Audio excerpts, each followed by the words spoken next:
Hello everyone. एक बार फिर आप सभी का जैन डिजिटल प्लेटफॉर्म में हार्दिक स्वागत, नमस्कार, आदाब, सत श्री अकाल, अस्सलाम वालेकुम, vanakkam. Becoming nursing officer MCQ session, जहां पर आप और हम मिलकर रोजाना शेयर करते हैं एमसीक्यू के साथ रैशनल, और साथ साथ में हम पढ़ते हैं video based MCQ. Target north से 2023, एक और नई सुबह, एक और नई खूबसूरत क्लास आपके लिए, जहां पर आज फिर एक कोशिश होगी आपके नॉलेज को और फर्निश करने की। तो हमेशा की तरह क्लास को कैरी ऑन करने से पहले, अगर आप कीमत देखें बिना चीजें खरीदना चाहते हैं तो आपको घड़ी देखे बिना काम करना पड़ेगा। अगर आप कीमत देखे बिना चीजें खरीदना चाहते हैं तो आपको घड़ी देखे बिना काम करना पड़ेगा। मेरे फ्यूचर जनरेशन ऑफ इंडिया, यदि सच में आप वो सब हासिल करना चाहते हैं जो आप सोचते हैं, तो आपको बिना घड़ी देखे वो हार्डवर्क करना पड़ेगा। उसके बाद आपके लाइफ में सक्सेस ही सक्सेस है, और अब आप छोटे से छोटे सपने से लेके बड़े से बड़े ख्वाब को पूरा कर सकते हो। तो बहुत खूबसूरत कहा है किसी ने कि अगर आप कीमत देखे बिना चीजें खरीदना चाहते तो आपको घड़ी देखे बिना काम करना पड़ेगा। तो आपकी लाइफ जो है वो सक्सेस के उस ट्रैक पे चल पड़ेगी बच्चों। और आज के इस इंपॉर्टेंट सेशन को कैरी कर रहे हैं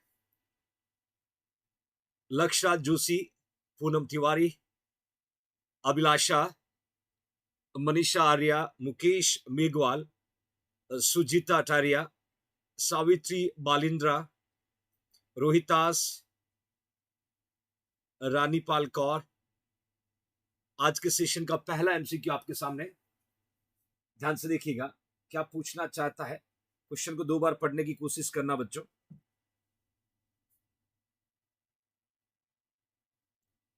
A client with ulcerative colitis require an ileostomy.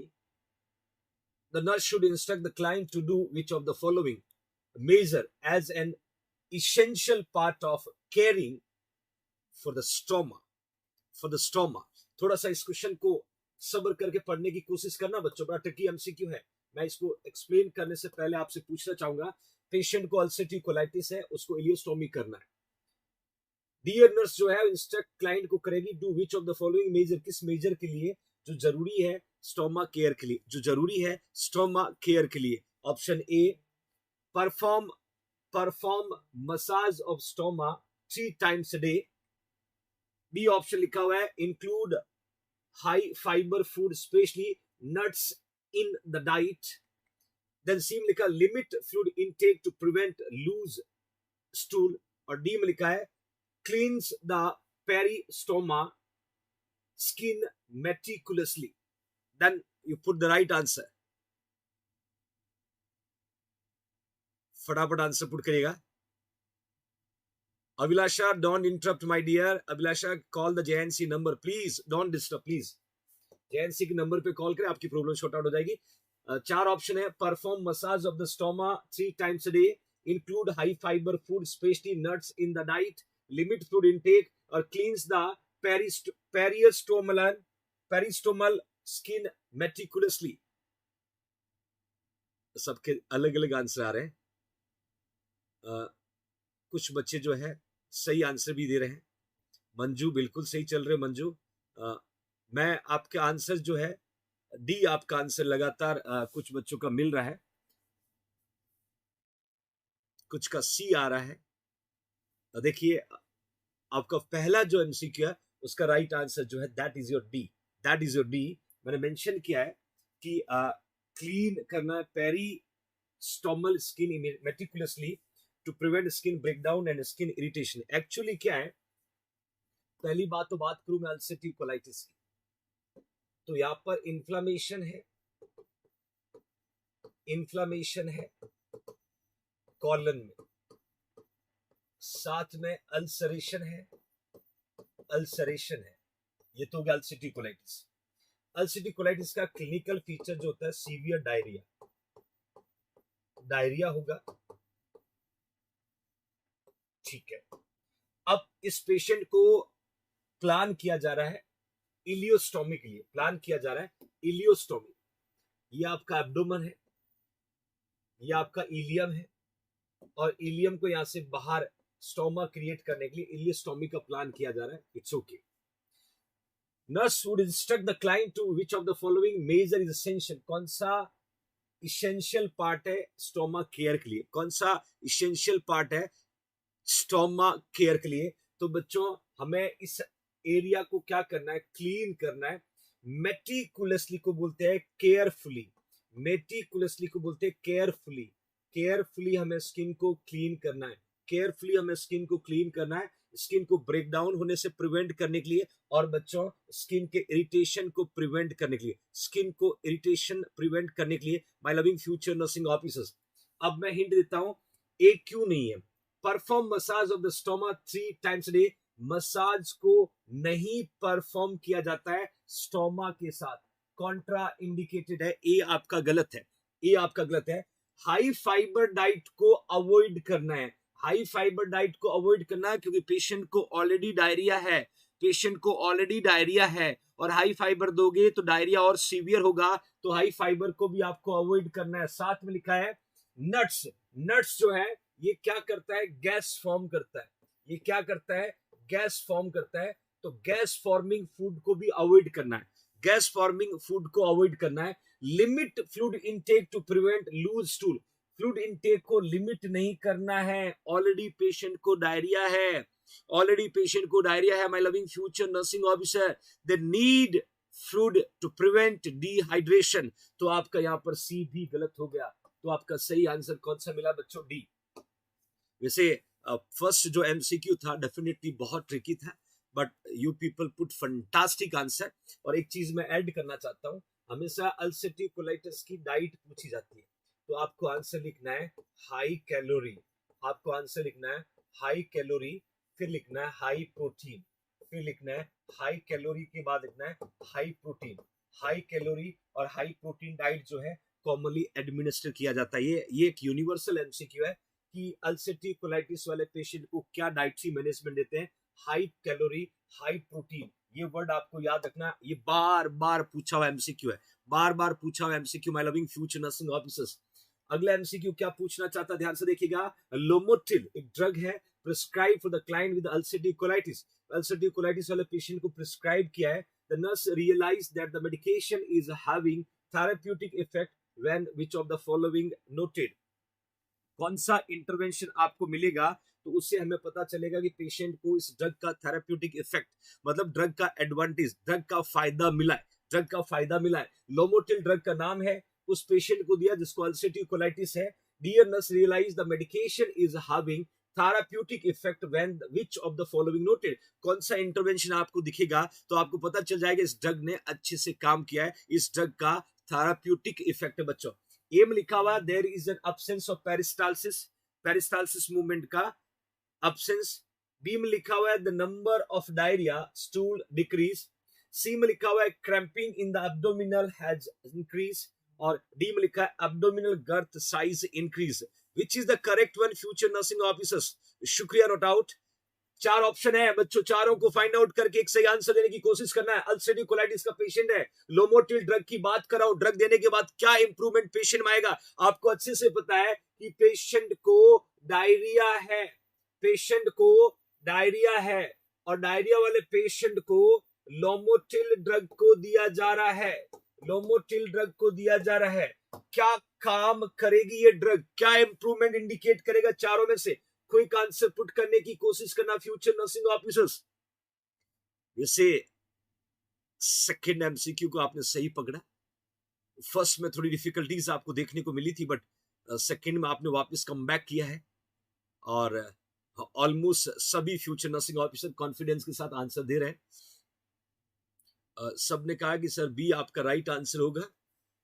B आप सभी राइट आंसर लिख रहे हैं कि number of diarrhoea stool decrease. क्या बात है, क्या बात है, बहुत बढ़िया, सुपर पार्टिसिपेशन, बिल्कुल सही आंसर। एक्चुअली मैं आपको बताना चाहता हूं absence peristaltic movement, peristaltic movement को अब्सेंट नहीं करता है, डिक्रीज करता है और इनहिबिट करता है।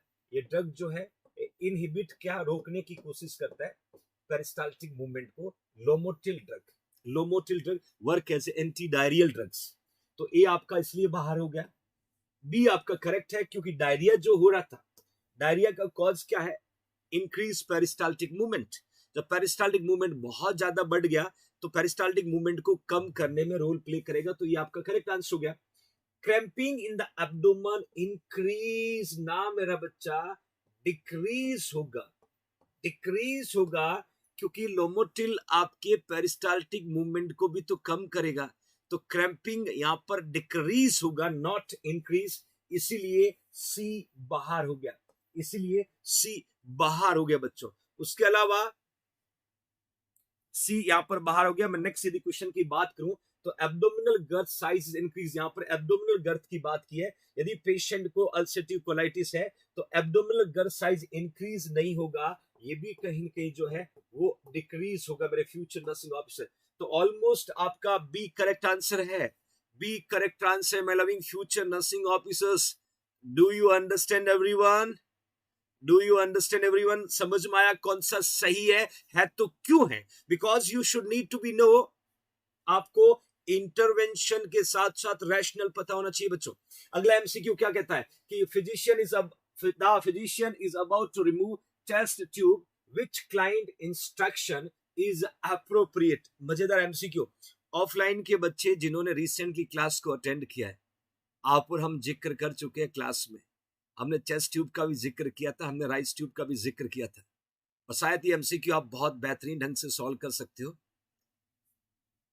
तो मैंने लिखा कि physician is about remove the chest tube which client instruction is appropriate. मतलब चेस्ट ट्यूब को रिमूव करना है, चेस्ट ट्यूब जो है उसको रिमूव करना, उसको रिमूव करना है। तो कौन सा इंटरवेंशन उस चेस्ट ट्यूब को रिमूव करने में अप्रोप्रिएट है? कौन सा इंटरवेंशन चेस्ट ट्यूब को रिमूव करने में अप्रोप्रिएट है? अब मैं आपको शेयर करता बच्चों, शायद आपका प्रिडिक्शन थोड़ा बदले, आपका प्रिडिक्शन थोड़ा बदले, बट मैं आंसर पुट करूंगा तब तक आपको वेट करना बच्चों। आंसर को मैंने डायरेक्टली नहीं पुट किया, आंसर पुट किया तब तक आपको वेट करना है। आप जो सोच रहे हो शायद वो मैं यहाँ ना लिखूं, वो मैं यहाँ ना लिखूं। मैंने ये में लिखा है take a deep breath, exhale and bear down. लंबी सांस लेना है, फिर सांस को छोड़ना है, फिर आगे की ओर झुक जाना। That is a bear down. Take deep breath, then exhale, then bear down. B में लिखा हुआ है hold the breath for 2 minutes and exhale slowly. सांस को 2 मिनट तक होल्ड करना है और फिर सांस को छोड़ देना, सांस को छोड़ देना my loving future nursing officers. C में लिखा है exhale upon actual removal of the tube. जब ट्यूब को आप रिमूव कर रहे हो उस समय सांस को छोड़ना है, एक्सेल करना है। डी में लिखा है continuously breathe deeply and in and out during removal. अब जो आप सोच रहे हो वो थोड़ा सा मैंने यहां बदल दिया। बिल्कुल प्रेम, आप जो सोच रहे हो वो नहीं पुट किया बच्चों। क्विक आंसर पुट करने की कोशिश करना। चारों में से take deep breath, exhale and bear down, hold the breath for 2 minutes and exhale slowly, exhale upon actual removal of the tubes, continuously breathe deeply in the out during। अब सोच के आंसर लिखिएगा कौन सा करेक्ट होगा, फटाफट answer put करिएगा।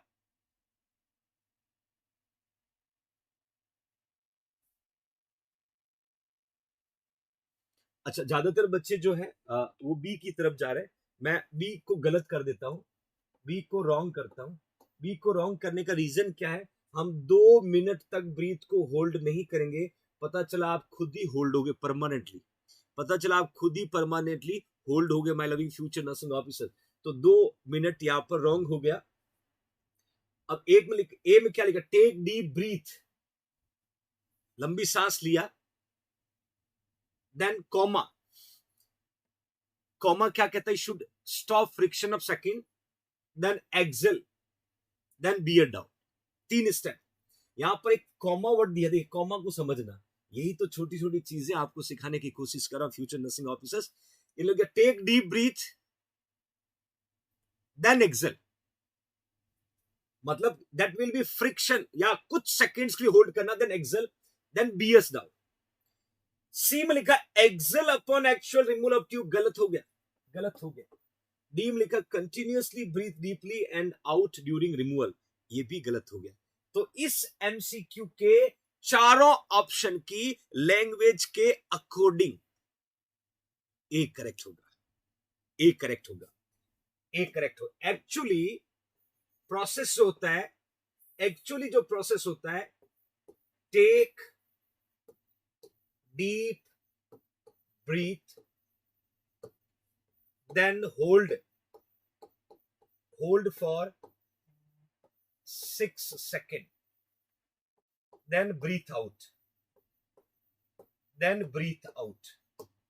अब ये तो सबको पता है, एवरीबडी नो वेरी वेल कि सांस को लेना है, रोकना, आउट करना, every future nursing officer need to know, सबको पता है। बट यहां उन्होंने क्या लिखा, टेक डीप ब्रीथ, देन एक कॉमा लगाया, शुड रुकना है, तो एक इंडिकेशन, देन एक्सेल, फिर comma, then BS down, like that.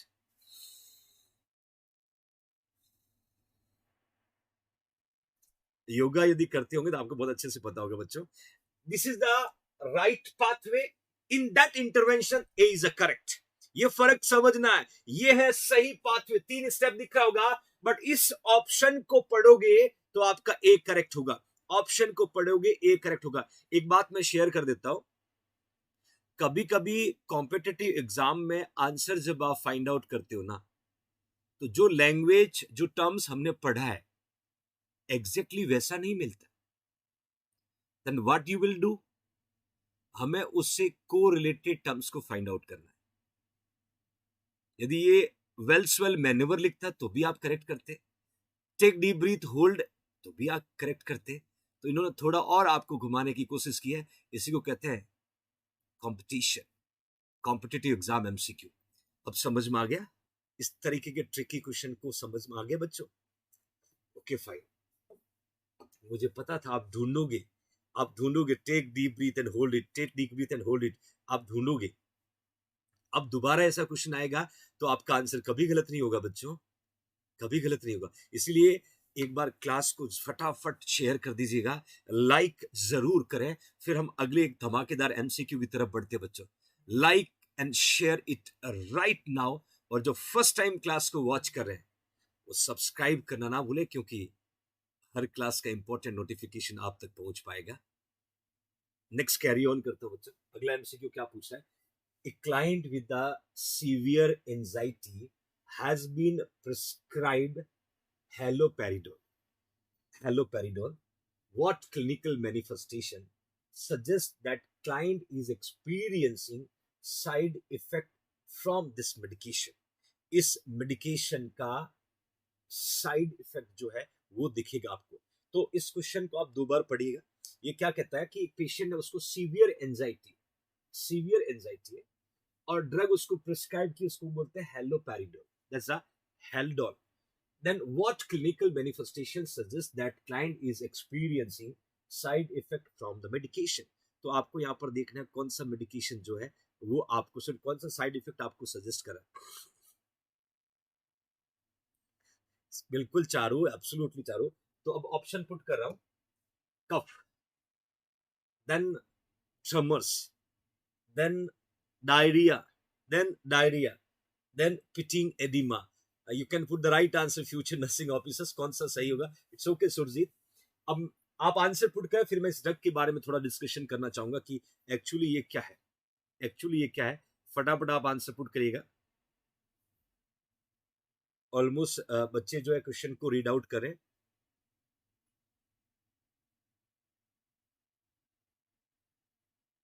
शुक्रिया एवरीवन। बी आप लिख रहे हैं, ट्रमर लिख रहे हैं। थोड़ा सा मैं और इस MCQ को क्लियर कर देता हूं। हेलोपेरिडोल को हम बोल सकते हैं एक तरीके से एंटीसाइकोटिक बोल सकते हैं, एंटीसाइकोटिक ड्रग हम कंसीडर कर सकते हैं, that is a haloperidol. Even we can use to treat schizophrenia जो है उसको ट्रीट करने में भी हम इसका यूज करते हैं। और आपको पता कि एंटीसाइकोटिक का साइड इफेक्ट होता है बच्चों extrapyramidal symptom, EPS। Extrapyramidal symptom आपने सुना होगा, that is a side effect of antipsychotic drug. Antipsychotic का साइड इफेक्ट मैंने कहा था EPS, extrapyramidal akathisia tardive dyskinesia, आपने सुना होगा। उसी में से एक आंसर आपका that is a tremor, that is a tremor. और ये बहुत बार पूछा हुआ एमसीक्यू है, हो सकता है फ्यूचर में आपको देखने को मिले। एंटीसाइकोटिक ड्रग पहले आपने यदि फाइंड आउट कर ली तो डेफिनेटली आपको समझ में आ जाएगा उसका ईपीएस, और ईपीएस में यहाँ पर एक ही सिम्टम है, ईपीएस का एक ही सिम्टम है दैट इज अ ट्रमर। बाकी कफ जो है रेस्पिरेटरी ट्रैक से बिलोंग करता है, डायरिया जो है डाइजेस्टिव ट्रैक से बिलोंग करता है, पिटिंग एडिमा जो है लिवर और रीनल फेलियर से बिलोंग करता है। तो ट्रमर विल बी इंडिकेटिंग पेशेंट को क्या हो चुका है, पेशेंट को इस ड्रग का साइड इफेक्ट कॉज हो गया, you know akathisia tardive dyskinesia, है ना, that we studied in the extrapyramidal. तो आप समझ चुके हो। नेक्स्ट इंफॉर्मेशन आपको शेयर कर देता हूं कि जेएनसी के इस डिजिटल प्लेटफॉर्म पे कंप्लीट नर्सिंग प्रोफेशन के सारे कोर्सेस अवेलेबल है।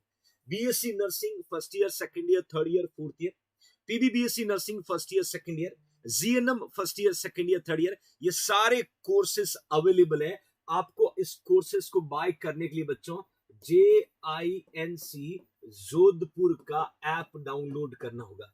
JINC जोधपुर का ऐप डाउनलोड करने के बाद में OTP जनरेट करना होगा, और आप शॉप नाउ पे जाके बीएससी नर्सिंग किसी भी ईयर का कोर्स बाय कर सकते हो, पीबीबीएससी का दोनों साल में से कोई भी ईयर का कोर्स बाय कर सकते हो, जीएनएम का दोनों साल में कोई भी कोर्स, तीनों साल में कोई भी कोर्स बाय कर सकते हो। तो आपके जेएनसी के डिजिटल प्लेटफॉर्म पे नर्सिंग के सारे कोर्सेस अवेलेबल है। शुक्रिया मजनी, thank you Archana.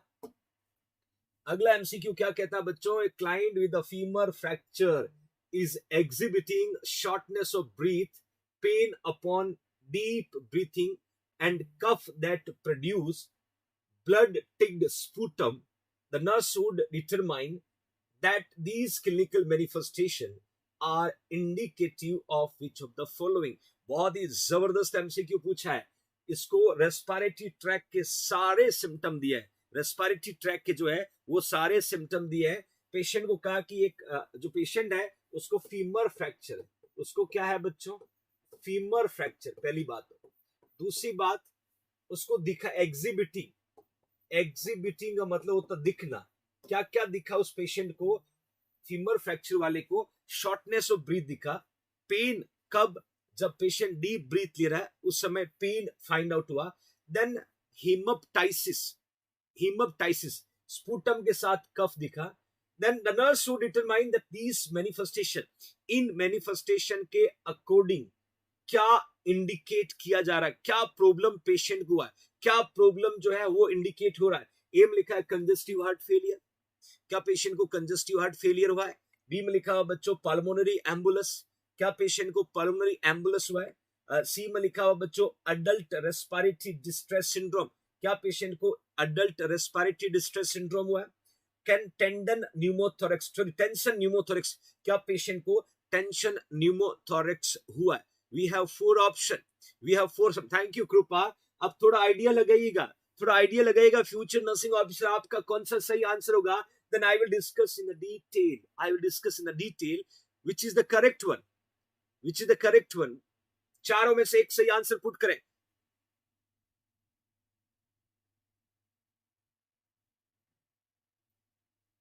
Quick answer, बच्चे बी लिख रहे हैं,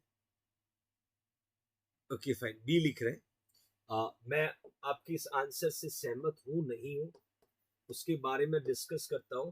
फीमर फ्रैक्चर का पेशेंट है, फीमर फ्रैक्चर का पेशेंट है, और फीमर फ्रैक्चर का पेशेंट का जो कॉम्प्लिकेशन होता है ना, कॉम्प्लिकेशन जो डेवलप होता है उसमें एक कॉम्प्लिकेशन है फैट एम्बोलिज्म। क्या है बच्चों, फैट एम्बोलिज्म। और फैट एम्बोलिज्म की वजह से ये फैट जो है ट्रेवल करेगा ब्लड वेसल्स में और जाके कर देगा पल्मोनरी, क्या कॉज कर देगा, पल्मोनरी एम्बोलिज्म। पल्मोनरी एम्बोलिज्म जब कॉज कर देगा तो जिसकी वजह से पेशेंट को सारे रेस्पिरेटरी ट्रैक के सिम्टम फाइंड आउट होंगे। क्या बात है, जबरदस्त पार्टिसिपेशन मेरे फ्यूचर नर्सिंग ऑफिसर्स के द्वारा कि कोई भी फ्रैक्चर, जरूरी नहीं femur fracture, any fracture that may be can cause fat embolism, shock, अलग अलग कॉम्प्लिकेशन कॉज करता है, अलग अलग कॉम्प्लिकेशन कॉज करता है। यदि फीमर फ्रैक्चर होगा तो डेफिनेटली आपको पता है ना, एक रेड बोन मैरो, एक व्हाइट बोन मैरो, तो व्हाइट बोन मैरो को फैट सेल कहते हैं, वो फैट सेल जो है वो ट्रेवल करेगा ब्लड वेसल्स में और लंग्स की कैपिलरी में जाके ऑब्स्ट्रक्शन कॉज करेगा, जिसकी वजह से लंग्स के फंक्शन डिस्टर्ब होंगे, पेशेंट को स्पूटम के साथ कफ आएगा, पेशेंट को पेन होगा, पेशेंट को शॉर्टनेस ऑफ ब्रीथ होगा। इसका मतलब पेशेंट को हुआ क्या, पेशेंट को पल्मोनरी एम्बोलिज्म हुआ बच्चों, पेशेंट को पल्मोनरी एम्बोलिज्म हुआ। क्यों हुआ? क्योंकि इसको हमने कहा था हॉलमार्क सिम्टम। अब समझ में आया मेरे फ्यूचर नर्सिंग ऑफिसर्स को? समझ में आया? डर के आगे तो जीत है बच्चों, है ना। जिन्होंने ऑलमोस्ट जो है बी आंसर लिख दिया था, क्या बात, शुक्रिया कृपा। आया सब, सुजीता, अर्चना सैनी, इट्स ओके। मैं नेक्स्ट क्वेश्चन की तरफ बढ़ता हूं बच्चों। A client who had abdominal aortic aneurysm, repayment cardiovascular का एमसीक्यू है। एक पेशेंट को एब्डोमिनल आयोटिक एनोरिज्म रिपेयर हुआ है, देन हैविंग डिले हीलिंग। अब हील जो है प्रॉपर टाइम से नहीं हो रहा, डिले हील हो रहा है। हील जो है वो प्रॉपर टाइम से नहीं हो रहा, डिले हील हो रहा है of wound, which laboratory test result would most closely correlate the problem. कौन सा लेबोरेटरी टेस्ट जो है इस प्रॉब्लम से कोरिलेटेड है? अब थोड़ा सा समझना बच्चों, मैंने क्वेश्चन क्या पूछा है कि पेशेंट को एब्डोमिनल आयोटिक एनोरिज्म था, इसको क्या किया है, रिपेयर किया है। इसको क्या किया है, रिपेयर किया है। और रिपेयर करने के बाद देखा है डिले हीलिंग हो रहा है। हीलिंग जो है वो डिलेड है, डिलेड हीलिंग हो रहा है बच्चों, स्लोली हील हो रहा है, डिले हील हो रहा है। कौन सा laboratory test result would most closely correlated? कौन सा लेबोरेटरी टेस्ट जो है रिजल्ट जो मोस्ट कॉमनली कोरिलेटेड है? My loving future nursing officer, option A decrease albumin, option B decrease creatinine, option C increase calcium, option D increase sodium. लगाए अपना दिमाग, लगाए अपना दिमाग my loving future nursing officer. मैंने ला का laboratory test result would most closely correlated. कौन सा लेबोरेटरी टेस्ट जो है वुंड हीलिंग से रिलेटेड है, इस रिपेयरमेंट के हीलिंग से रिलेटेड है। यदि वो प्रॉपर होता तो शायद पेशेंट का वुंड हील हो जाता। और मुझे पूरा उम्मीद है कि आप गलत नहीं करोगे, आप एब्सोल्युटली इस तरीके के क्वेश्चन को सही करने की पूरी कोशिश करोगे बच्चों। फटाफट आंसर पुट करिएगा, क्विक आंसर पुट करिएगा, कौन सा सही होगा, कौन सा सही होगा। यस यस, ग्रेट, बहुत बढ़िया, शाबाश शाबाश, keep it up, keep it up. बहुत सही ट्रैक पे फ्यूचर नर्सिंग ऑफिसर, सही आंसर पे जा रहे हो। फटाफट आंसर पुट करेगा, फटाफट आंसर पुट करेगा। ऑलमोस्ट सारे बच्चे जो है सही ट्रैक पे। यदि आप अंडरस्टैंड कर पाए एमसीक्यू को, डिले हीलिंग है, डिले हीलिंग है, तो डेफिनेटली क्या लेबोरेटरी इन्वेस्टिगेशन इंडिकेट कर रहा है, और आपने आंसर लिखा कि ए आपका करेक्ट है। क्योंकि एल्ब्यूमिन क्या मेरे बच्चों, albumin it is a protein, albumin is a protein. और आपको पता है प्रोटीन हेल्प करता है, प्रोटीन हेल्प करता है टिश्यू रिपेयर में, प्रोटीन हेल्प करता है टिश्यू रिपेयर में। और टिश्यू रिपेयर में जब प्रोटीन हेल्प करता है और प्रोटीन का लेवल कम है तो वुंड हीलिंग डिले होगा मेरे बच्चों, वुंड हीलिंग डिले होगा। क्योंकि क्रिएटिनिन को हम कह सकते हैं is and product of the muscle metabolism. ये वेस्ट है, ये वेस्ट है, ये मसल मेटाबॉलिज्म का एंड प्रोडक्ट है। और ये किडनी से एक्सक्रीट होता है, ये किडनी से एक्सक्रीट होता है। Calcium one of the electrolytes that are responsible to transmission of impulse in your body. तो एक ही ऑप्शन बचा कि ये लेबोरेटरी टेस्ट से पता चल रहा है कि पेशेंट का वुंड जो है वो स्लोली हील हो रहा है, डिले हील हो रहा है। क्यों? क्योंकि एल्ब्यूमिन नहीं है, प्रोटीन नहीं है, तो प्रोटीन नहीं है तो वुंड रिपेयरमेंट नहीं हो पा रहा है। तो that is your right answer, that is your right answer. Understand everyone? बिल्कुल बिल्कुल बच्चा, मंजू एब्सोल्युटली। क्वेश्चन को समझ में आया, क्वेश्चन समझ में आया। अब एक वीडियो बेस एमसीक्यू पूछता हूं, बहुत मजा आने वाला है। एक वीडियो बेस एमसीक्यू आपसे पूछता हूं, I will display one video, you can identify कि ये क्या थेरेपी दी जा रही है, कौन सी थेरेपी है। आपको इस वीडियो को समझना होगा, इस वीडियो को समझना होगा, that you can see everyone, that you can see everyone future nursing officers. एक वीडियो आपके सामने डिस्प्ले किया हुआ है, इस वीडियो में आप देखिएगा, फिर मैं ऑप्शन पुट करूंगा कि कौन सा सही होगा। ऑप्शन आपके सामने आएगा, उससे पहले इस वीडियो पे फोकस करिएगा।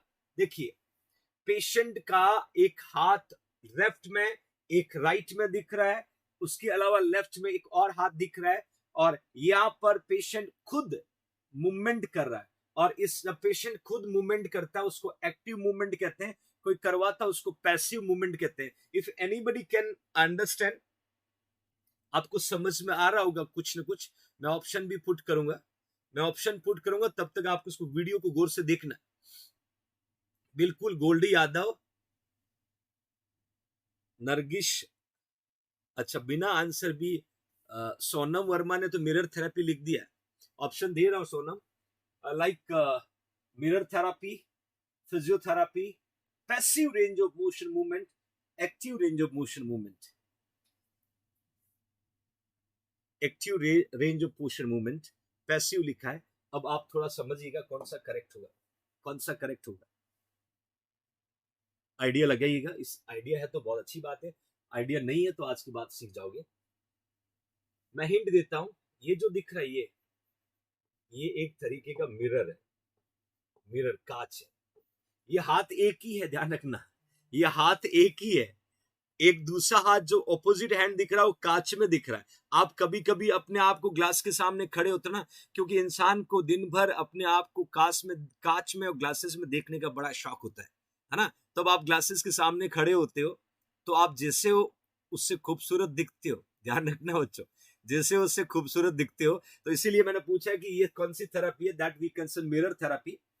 Use of a mirror to create reflective illusion of an affected limbs in order to trick brain into thinking movement has occurred without pain।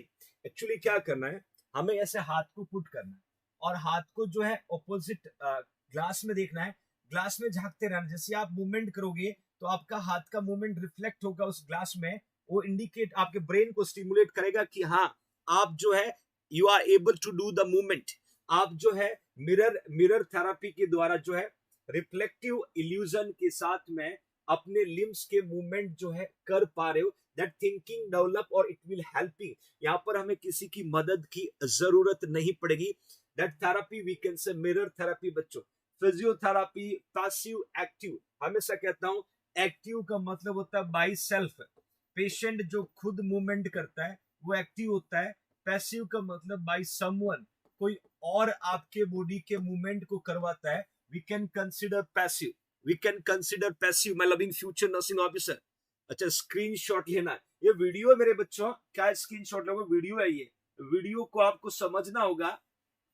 That we can say understand everyone, आगे समझ में Archana, it's okay Gauri. Now next one, which exam is most reliable in the diagnosis of the peptic ulcer disease.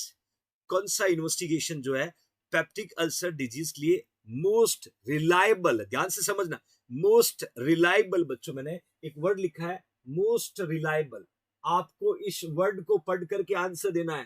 Peptic ulcer की बात करें सबको पता है H pylori, Helicobacter pylori are responsible can cause peptic ulcer. बच्चों तो 4 इन्वेस्टिगेशन का नाम लिख रहा हूं, कौन सा मोस्ट रिलायबल है।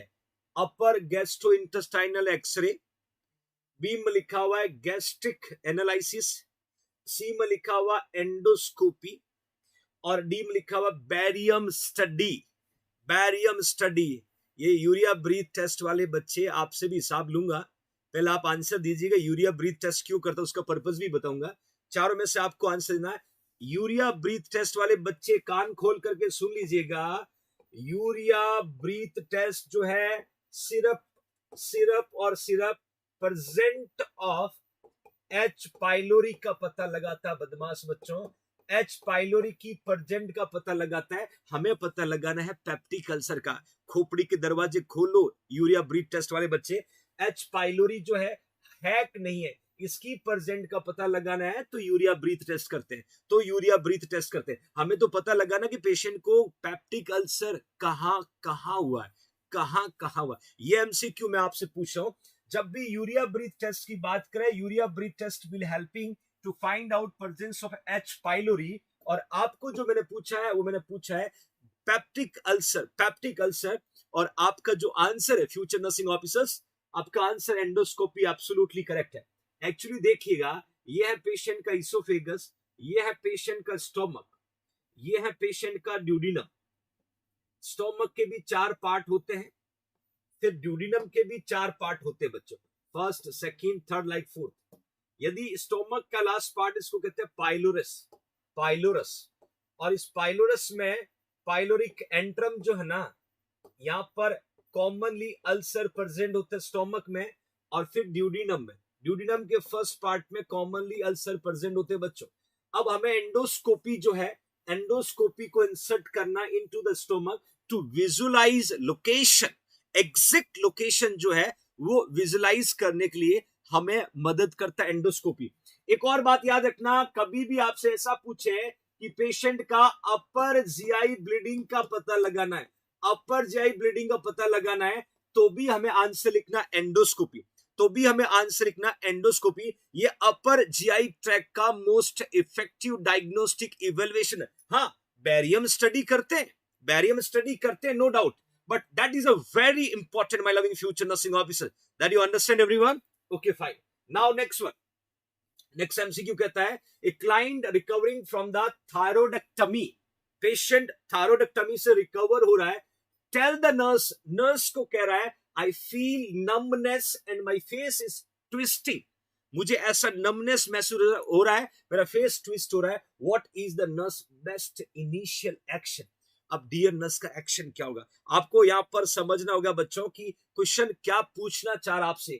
आप क्वेश्चन ये पूछ रहा है कि पेशेंट है वो रिकवर हो रहा है थायरॉइडेक्टमी से, और डियर नर्स को कह रहा है कि I feel numbness, my face going to be twisting, what is the nurse best initial action?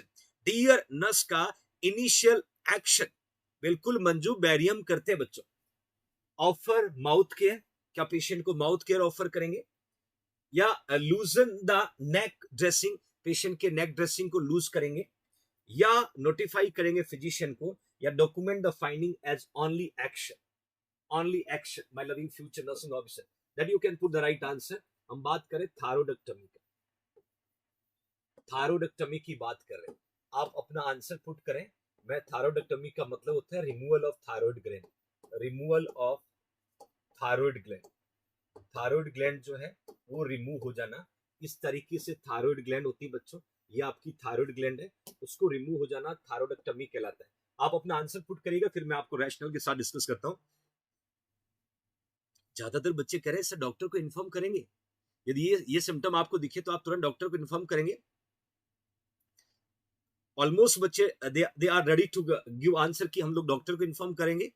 Are you sure, are you sure? या एब्सोल्युटली आपका आंसर करेक्ट है, क्योंकि ये इंडिकेट क्या कर रहा है बच्चों, पता है ये क्या इंडिकेट कर रहा है? ये सिम्टम हाइपोग्लाइसीमिया, क्या इंडिकेट कर रहा है? हाइपोग्लाइसीमिया। मेरे फ्यूचर नर्सिंग ऑफिसर, हाइपोग्लाइसीमिया के सिम्टम आपको दिख रहा है, आप तुरंत डॉक्टर को इन्फॉर्म करोगे, क्योंकि आपको देखना है जिससे आप थायरॉइड ग्लैंड को निकालोगे तो बच्चों थायरॉइड ग्लैंड के अंदर दो पैराथायरॉइड ग्लैंड होता है, और पैराथायरॉइड ग्लैंड जो है वो पैराथायरॉइड हार्मोन को सिक्रीट करता है, और पैराथायरॉइड हार्मोन जो है ये कैल्शियम को रेगुलेट करता है, फॉस्फेट को रेगुलेट करता है, फॉस्फेट और कैल्शियम दोनों को रेगुलेट करता है। यदि आपने थायरॉइड ग्लैंड को निकालोगे तो पैराथायरॉइड भी निकल गया, तो पैराथायरॉइड हार्मोन का प्रोडक्शन नहीं होगा, कैल्शियम रेगुलेट नहीं होगा, तो पेशेंट को हाइपोकैल्सीमिया होगा, पेशेंट को हाइपोकैल्सीमिया होगा, और हाइपोकैल्सीमिया की वजह से पेशेंट को नमनेस फील होगा, और हाइपोकैल्सीमिया की वजह से positive Chvostek sign, I you remember positive Chvostek sign और ट्राउजर साइन हम पढ़ते हैं, पॉजिटिव चुआस्टिक साइन पढ़ते हैं, और पॉजिटिव चुआस्टिक साइन बताता है फेस के ट्विस्टिंग को। ये दोनों सिम्टम आपको ये इंडिकेट करा है कि पेशेंट को हाइपोकैल्सीमिया, और हाइपोकैल्सीमिया का कॉज वजह से होता है टिटनी, हाइपोकैल्सियम की वजह से क्या होता है? टिटनी, और टिटनी में क्या होता है बच्चों? स्पाज्म होता है, और स्पाज्म क्या इंडिकेट करता है? Positive Chvostek sign. आया समझ में? आया समझ में मेरे फ्यूचर नर्सिंग ऑफिसर्स? तो आप तुरंत क्या करोगे? डॉक्टर को इन्फॉर्म करोगे, you can notify the physician, क्योंकि पेशेंट को हाइपोकैल्सीमिया होगा। कारण आपके सामने, रीजन मैंने आपके सामने मेंशन किया। नेक्स्ट बच्चों जेएनसी का second live batch complete theory चल रहा है 8999।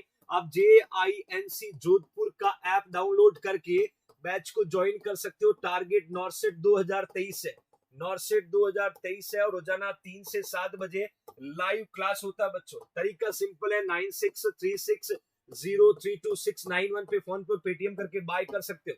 अगला एमसीक्यू आपसे क्या पूछ रहा है? A client is to undergo insertion of the esophageal gastric balloon tube, esophageal gastric balloon tube, which instruction would the nurse include the teaching about purpose of the device? वैसे जैसा आप सोच रहे हो ना, इतना आसान एमसीक्यू नहीं है, 2 बार पढ़ना होगा बच्चों। रैशनल वाला एमसीक्यू है। पेशेंट को इंसर्ट किया जा रहा है इसोफेजियल गैस्ट्रिक बलून ट्यूब। ध्यान से देखना कौन सा इंस्ट्रक्शन जो है डियर नर्स टीचिंग में इंक्लूड करेगी इस ट्यूब के पर्पज के बारे में, इस ट्यूब के पर्पज के बारे में। My loving future nursing officers, आपको आंसर पुट कर रहा हूं, आप फिर आंसर दीजिएगा, then I can explain in a detail.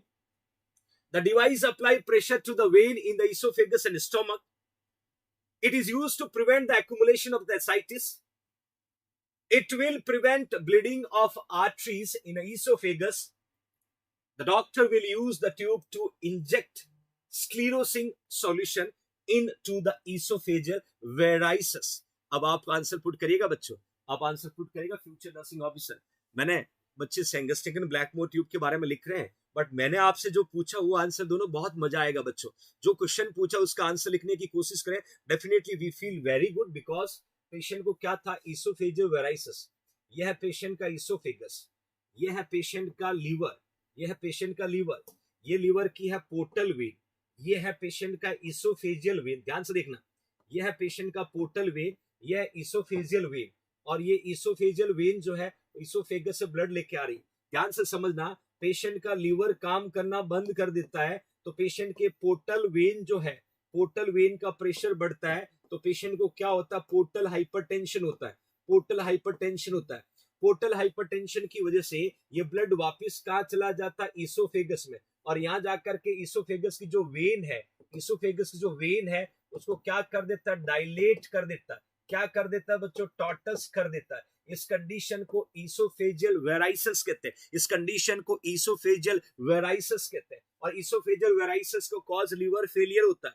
तो इसोफेजियल वेराइसिस में पेशेंट को ब्लीडिंग होने का रिस्क होता है, ब्लीडिंग होने का रिस्क होता है। तो हमें क्या करना होता है? एक ट्यूब को इंसर्ट करके इस वेन को सप्रेस करना होता है, जिससे ब्लीडिंग होने की रिस्क कम हो जाती है। उसी ट्यूब का नाम है Sengstaken Blakemore tube, SBT, Sengstaken Blakemore tube. इन्होंने पूछा है कि what is the purpose, what is the purpose future nursing officers. तो आपने ऑलमोस्ट बच्चों ने आंसर पुट किया है। The device apply pressure to the vein in oesophagus and stomach, और सी में लिखा it will prevent bleeding of arteries. मेरे युक्ता मेरा बच्चा, यहाँ क्या लिखा हुआ? आर्टरीज, यहाँ आर्टरीज लिखा हुआ है। यहाँ क्या होना चाहिए था? यहाँ वेन होना चाहिए था मेरा बच्चा। इसलिए सी वाले सारे बच्चों आपका आंसर गलत है।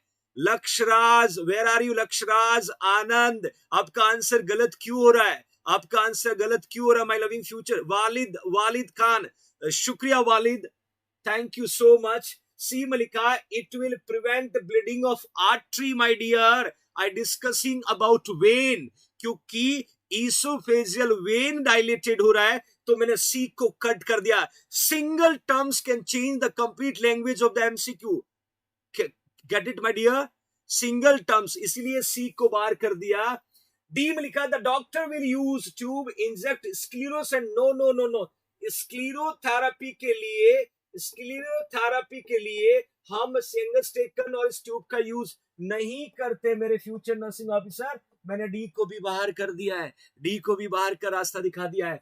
डी में लिखा है use to prevent accumulation of ascites. ना, असाइटिस को रिमूव करने से हमें क्या करना? पेरिटोनियल सिंथेसिस करना पड़ेगा। तो बी भी बाहर हो गया। Which is your right answer?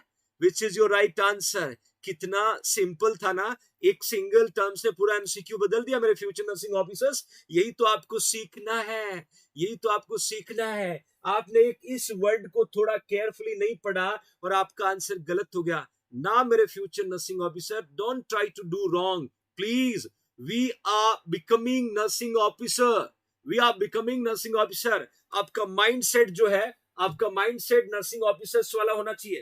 We are going to making future. और जब नर्सिंग ऑफिसर बनने का सपना लेके हम चल रहे हैं, तो ऐसे कैसे काम चलेगा बच्चों? किसी ने कहा नहीं कि भाई काबिलियत इतनी रखो कि तुम्हें हराने के लिए कोशिश नहीं, साजिश करनी पड़े। काबिलियत इतनी रखो कि तुम्हें हराने के लिए कोशिश नहीं, साजिश करनी पड़े। अपना नॉलेज इतना गेन कर लो कि तुम्हें डिस्क्वालीफाई करने के लिए मेहनत नहीं, साजिश करनी पड़े। इतना नॉलेजेबल बनना मेरे फ्यूचर नर्सिंग ऑफिसर्स को, और तभी हम नॉर्सेट जैसे बड़े एग्जाम को क्रैक कर सकते हैं। Understand everyone? Okay fine. अगले एमसीक्यू की तरफ चलते हैं बच्चों। क्या पूछना चाह रहा next MCQ? A client has an order to remove the nasogastric tube. क्या बात है, आज तो एक से एक बढ़िया एमसीक्यू आपको मिल रहे हैं बच्चों। एक पेशेंट को नेसोगैस्ट्रिक ट्यूब रिमूवल की बात कर रहे हैं। Which is the correct nursing action to remove the tube? आपने चेस्ट ट्यूब पढ़ा था, अभी आपने चेस्ट ट्यूब रिमूव करने का तरीका पढ़ा था। शुक्रिया जशोदा। अब मैं आपसे कह रहा हूं, एक बात ध्यान से देखिएगा। एक क्लाइंट जो है order to remove the nasogastric tube, patient को नेसोगैस्ट्रिक ट्यूब को रिमूव करने का ऑर्डर मिला है। कौन सा नर्सिंग एक्शन इस ट्यूब को रिमूव करने में करेक्ट होगा? कौन सा नर्सिंग एक्शन ट्यूब को रिमूव करने में करेक्ट होगा? आप समझने की कोशिश करना। एक पेशेंट है, देखिए बच्चों, एक पेशेंट है, here you can see,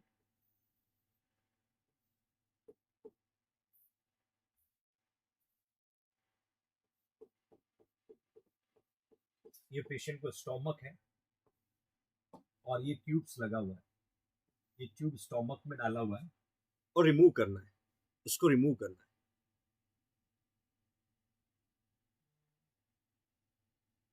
wait करोगे सही आंसर मिलेगा, वेट करोगे सही आंसर मिलेगा, नहीं तो फिर गलतियां होगी। आपको पता होगा कि आप क्या किस तरह एमसीक्यू लेके आए, तो लेवल क्या हो सकता है, उसका लेवल क्या हो सकता है। मैंने ए लिखा है, apply sterile gloves and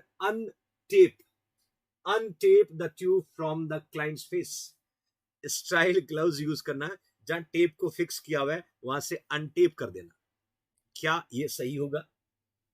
pull the tube out 2 inch, then pause for 2 minutes and repeat until the entire tube is removed. मतलब आपको 2 इंच खींचना है, 2 मिनट रुकना है, 2 इंच खींचना, 2 मिनट रुकना, 2 इंच खींचना, 2 मिनट रुकना।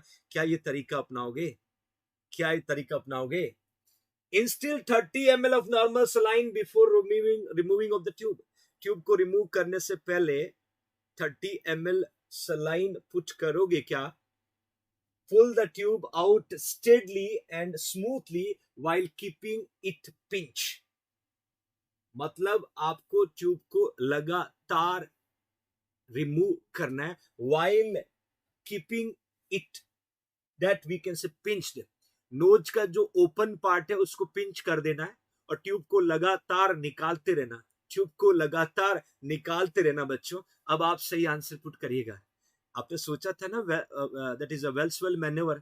आपने सोचा था ना कि take deep breath and hold it, सोचा तो था ना बच्चों, बट ऐसा नहीं हुआ, ऐसा नहीं हुआ। What you think I didn't put?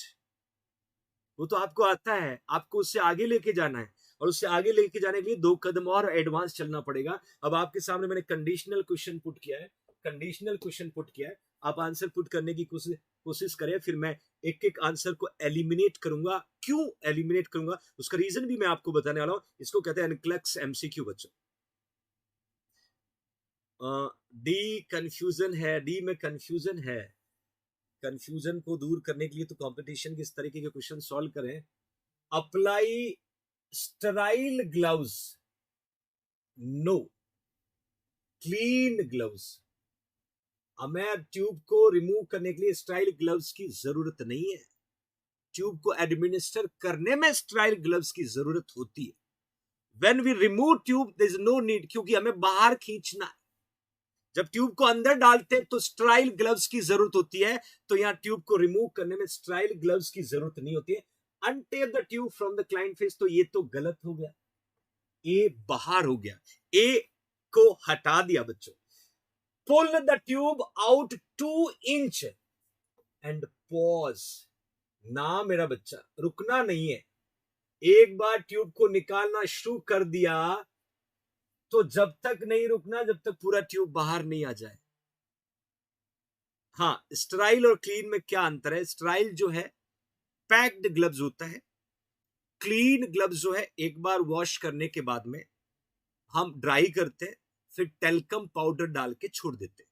ये बहुत अच्छा क्वेश्चन पूछा किसी ने कि स्टराइल जो ग्लव्स है, स्टराइल और क्लीन में क्या फर्क है? स्टराइल तो आपने देखा होगा पैक्ड ग्लव्स आता है जो स्टराइल होके आता है। क्लीन को हमें पहले वॉश करना है, फिर हमें ड्राई करना है, फिर टेल्कम पाउडर डाल के रख देना है, और उस ग्लव्स को हम रीयूज कर सकते हैं, तो इसीलिए बी बार। सी में क्या लेगा? Instil 30 ml of normal saline. ये कैथेटर नहीं है, राइस ट्यूब है। राइस ट्यूब में तो एयर इंस्टिल करते हैं, कैथेटर नहीं है बच्चों। इसको भी बाहर कर दिया, इसको भी बाहर कर दिया। अब एक ही ऑप्शन बचा आपके सामने, pull the tube steadily. Steadily का मतलब होता है कंटिन्यू, स्टेडली का मतलब होता है बच्चों कंटिन्यू ट्यूब को पुल करना है smoothly while keeping it pinch, और एक तरफ से नोज को पिंच करना है। आया समझ में? गलत तो नहीं हुआ ना बच्चों? इट्स अर्चना पटेल, क्लियर मेरा बच्चा? हाँ, वी कैन से ऑटोक्लेव बोल सकते हैं। That is your right answer, that is your right answer future nursing officers.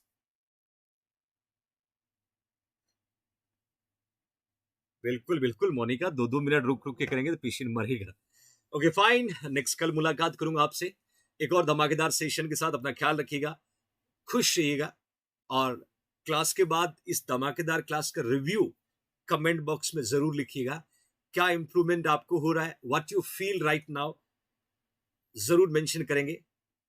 तो कल फिर मिलता हूं, तब के लिए शुक्रिया। जय हिंद, जय भारत।